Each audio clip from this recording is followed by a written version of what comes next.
decent collar, barking at nothing and chasing after shadows.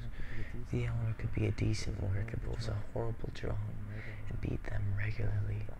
A lot of the dogs had little circles exposing bare skin from the times the old man got thinking clever. He wasn't a chain smoker, but he wasn't uncommon to see him with a fat one every now and then. Hardly ever finished one though. He used to come around about the time the sun was golden and say, "Lucky, lucky, not so lucky," and start in. Most times he'd take not so lucky out back and lay into him, but not always. He liked to kick right through him and see how high off the ground he could go. His wife was never around, and his 10-year-old son was too soft-spoken and thoughtful to ever say a word. He looked up to his old man.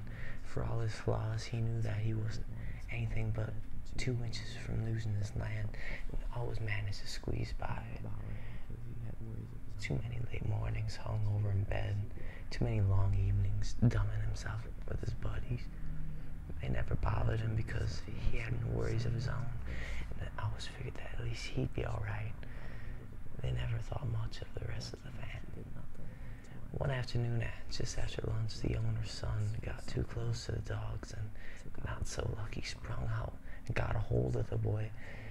Lucky did nothing while he tore into him, bit straight through him, left arm, and wrecked his face something awful. It took hours for anyone to find him. He locked himself in the bathroom and wouldn't cry. He never cried. Anyone would find him. He never smiled the same, and half his arm had to be amputated, and it was lucky even for that. When the owner found out, he went to the dogs. He went right away. And what happened? And he looked into the eyes, and there's still blood on the pavement next to him, on his neck, and some on his leg. He never touched him. The old man took Lucky out back and shot him down. He had the other Lucky put to sleep. He delivered his pups a few summers back, and he couldn't quite manage the trigger on that one. He didn't do a thing to Not So Lucky.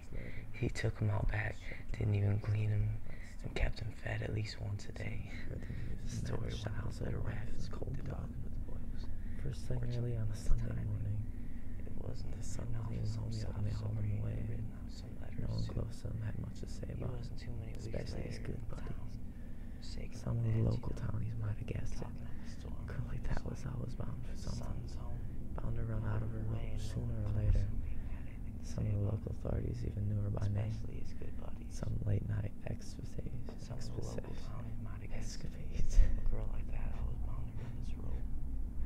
The tone of the town was usually hush-hush about that. Escapades. They could have guessed it, a girl like that. Sort of thing, you know. All they found left living was the dog, Not So Lucky. He had to look at the forsaken eyes. Pitiful sight already. Now it's just past pathetic. He eyed the officer for a second, and while not a human stared like years of life. Damn scraping soul nonetheless. He had his owner's favorite. Damn scraping soul nonetheless. And he and his owner's favorite. He was his owner's favorite. Splitting image of the man himself. Splitting image of the man himself. If they ever saw one.